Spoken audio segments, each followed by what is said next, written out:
Okay, it's a nice day and a chilly morning. We're going to go to chapter 21. The sun is shining in Paris this afternoon. It'll be about the signing of the accord. And it was noted that right before LBJ died, President Nixon had telephoned him after the current negotiations had reached a point where the end, while improbable, was at last truly in sight, and people thought that was quite fortunate that LBJ got to hear that before he died. And LBJ's passing was much on Kissinger's mind as he flew back to the United States after signing the peace agreement. He said it was symbolic, he wrote, that this hulking, imperious, vulnerable, expansive, aspiring man, so full of life, should die with the war that had broken his heart. Then it moved on to the fact that Roe versus Wade also came down that day.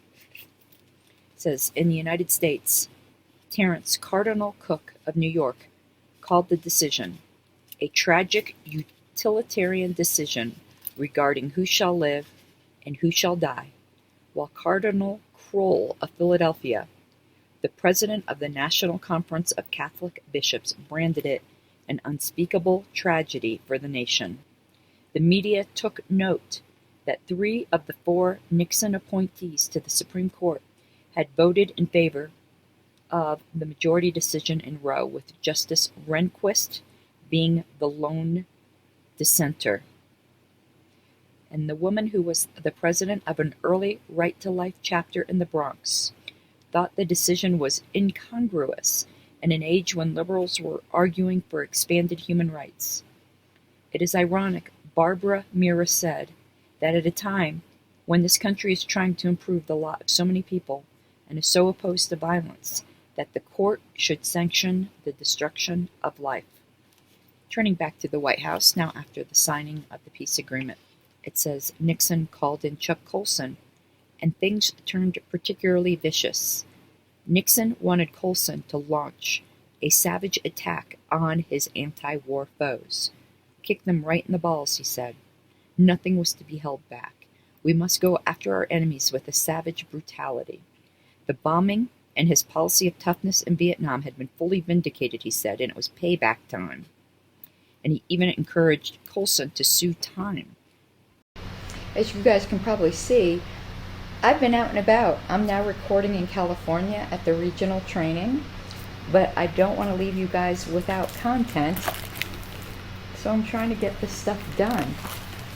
I'll be, and I broke a rib last night. Isn't that fun? No, 2 nights ago, when I first got here, I had 1 drink. It was a strong one, admittedly, but apparently it was 1 drink too many, and when I came back to the room, and tried to put my keister on the toilet done moved. It wasn't where I thought it was. And yeah, it took a nasty fall and broke a rib. Okay, we're on chapter 22, which is entitled, you'll probably hear the airplanes in the background because I am at like it's a nice hotel, but it's right at the airport, you know what I mean.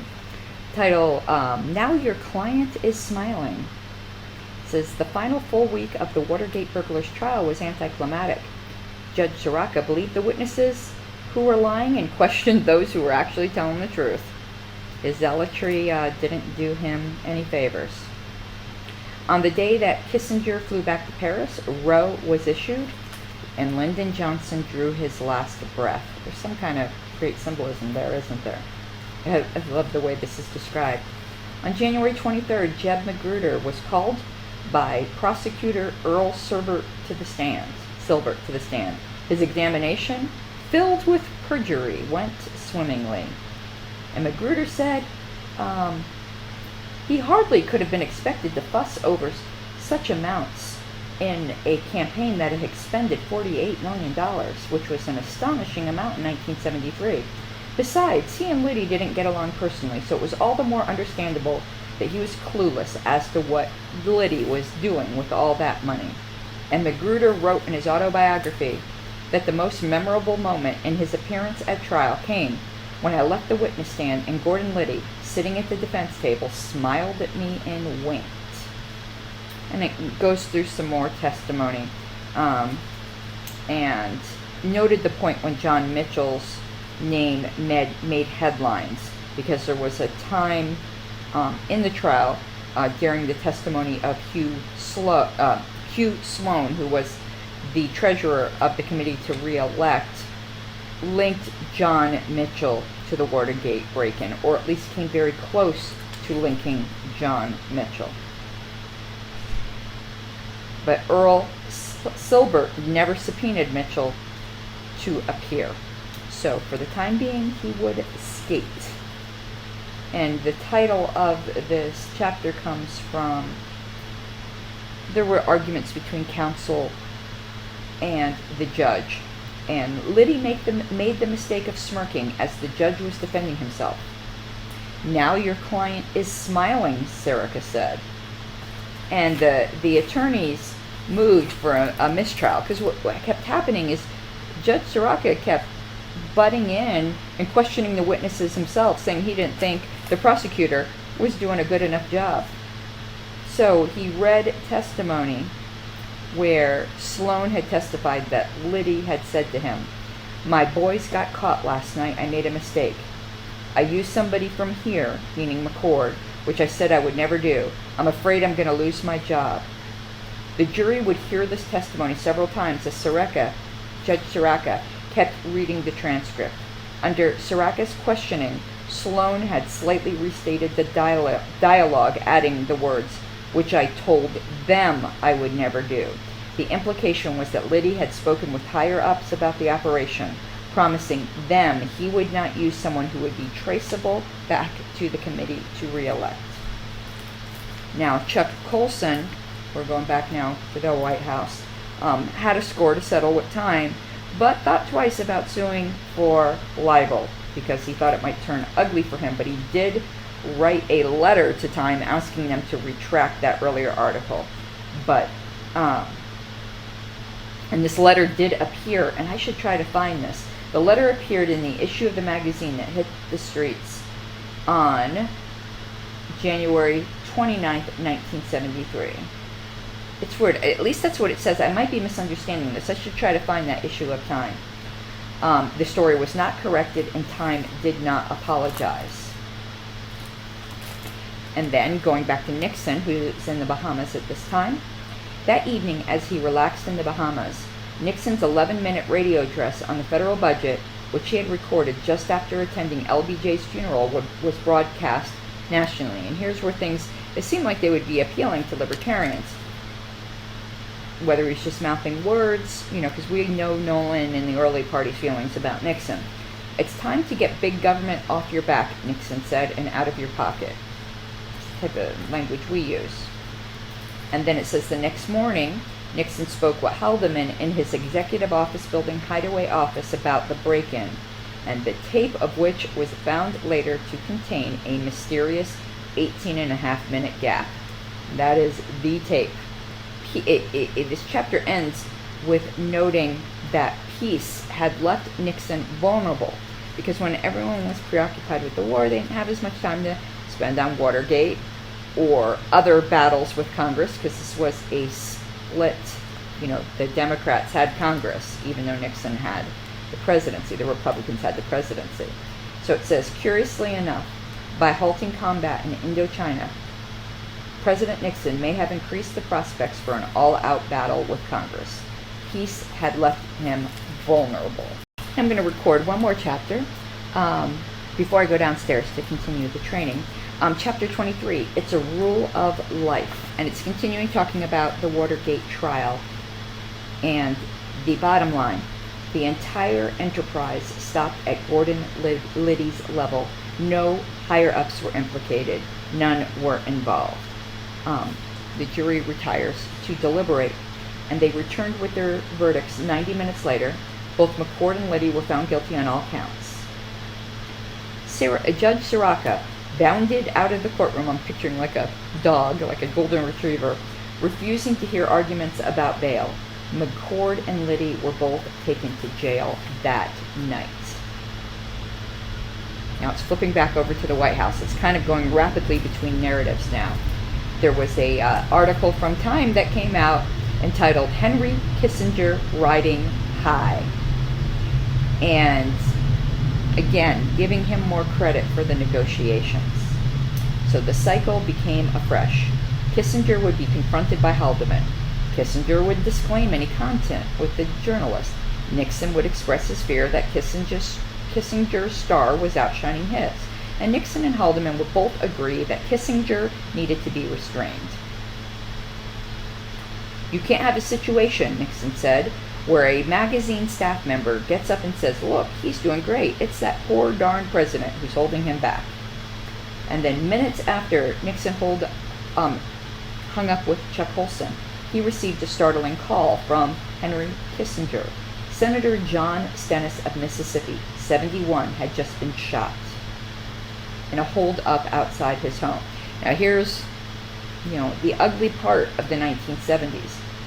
Nixon wondered about the race of the assailant. If it's a hold-up, it's a black, he said. If it's something else, it's a white. That's my view. Like, why the hell did you even have to say anything like that? When Nixon later spoke with Colson, he found a way to tie everything into race, or tie it all into race, and busing. The Mississippi Democrats in Congress clamored for a constitutional amendment restoring the legality of capital punishment, and the media thought this was finally the magic moment for Congress to pass effective gun control legislation. Doesn't it always come back to that? Fucking gun grabbers, man. I hate them. There was an internal investigation, allegedly, done earlier by White House counsel John Dean, which became known as the Dean Report, in which Dean had allegedly uncovered no criminal activity at the White House. But this is going to come back eventually to bite Nixon in the ass. So it says, Nixon had first mentioned the so-called Dean Report at a press conference in San Clemente in late August 1972, and it seemed to deflect some of the press scrutiny. The problem was that there never was an internal investigation by Dean. Nixon's continuing reliance on this phantom report as a Watergate shield would eventually become one of the pressure points that would drive Dean away from the president and into the prosecutor's arms in April 1973. By then, Dean very clearly saw that he was fast becoming the scapegoat for the scandal, but that was down the road. But when it came time for the press conference on January 31st, 1973, there wasn't one question asked by the press about Watergate. Isn't that funny? But Nixon could not restrain himself when he was asked about healing the wounds of war within the United States itself, including the possibility of considering amnesty for those who had fled the country to avoid the draft. This was throwing raw meat before a ravenous dog. Well, it takes two to heal wounds, Nixon sniffed, and I must say, when I see the most vigorous criticism, or shall we say, the least pleasure out of the peace agreement comes from those who were the most outspoken advocates of peace at any price, it makes one question whether some want the wounds healed. Then he blatantly lied about his administration's intention to heal domestic wounds by saying, "We do." Continuing, he says, I know it gags some of you to write the phrase peace with honor, but it is true, because it would have been peace with dishonor had we, what some have used the vernacular, bugged out and allowed what the North Vietnamese wanted, the imposition of a communist government or a communist coalition government in South Vietnam. That goal they have failed to achieve. Consequently, we can speak of peace with honor and with some pride that it has been achieved. And about amnesty, Nixon said, certainly I have sympathy for those who made mistakes. We all make mistakes. Something he's going to say here is going to be, live and die by your own rules. But it is also a rule of life. We all have to pay for our mistakes. He went on at some length about the subject, concluding, those who served paid their price. Those who deserted must pay their price. The fuck do you think you are, playing chess with people's lives? God, I hate politicians sometimes, which is most of the time. And the price is not a junket in the Peace Corps or something like that, as some have suggested. The price is a criminal penalty for disobeying the law of the United States. If they want to return to the United States, they must pay the penalty. If they don't want to return, they are certainly welcome to stay in any country that welcomes them. And your ass didn't go to jail for what you did. I'm trying to find here. Okay, so that guy who was shot, was it a senator? I believe it was a senator. It was a Congress. Let me go back. Senator, correct. So Senator Stennis would eventually recover, and in October 1973, as Nixon's presidency was in a free fall, pay the price when you do something wrong, Nixon would call on Stennis to listen and to verify transcripts of certain tapes being sought by Special Prosecutor Archibald Cox. Cox rejected the so-called Stennis Compromise, not just because Stennis was notoriously hard of hearing, but because he, Cox, believed he needed to hear the tapes himself. Transcripts prepared by the President's secretary, Rosemary Woods, were no substitute. As a result, Nixon had Cox fired on October 20th, 1973, during an unforgettable night that would become known as the Saturday Night Massacre. Nixon's then Attorney General, Elliot Richardson, refused Nixon's order to fire Cox, and he resigned. Richardson's assistant attorney, William Ruckelshaus, also declined to carry out the president's directive and was either fired or resigned before being fired. Has never been exactly clear. It was left to the Solicitor General, Robert Bork, to pull the trigger. Nixon never recovered from the outcry that followed. He resigned from his office on August 9th, 1974. Wow, almost a year later. Chuck Colson, Bob Haldeman, John Ehrlichman, John Mitchell, John Dean, Jeb Magruder, and a host of others went to jail. They paid for their mistakes. It's a rule of life. Richard Nixon took a pardon. Now, isn't that just ducky, as Nixon had liked to say? That's referring to a quote. Oh, and I forgot to tell you the title of this chapter was "It's a Rule of Life," but that ducky thing came from one of the tapes where Nixon was talking with Pat Buchanan. It says, Nixon said, if anyone wants to desert, they have to pay the price. Buchanan yucked it up over Nixon's mention of a junket in the Peace Corps for draft dodgers. Well, that's what people have suggested, Nixon said. Let them serve 2 years in the Peace Corps. Now, wouldn't that be just ducky?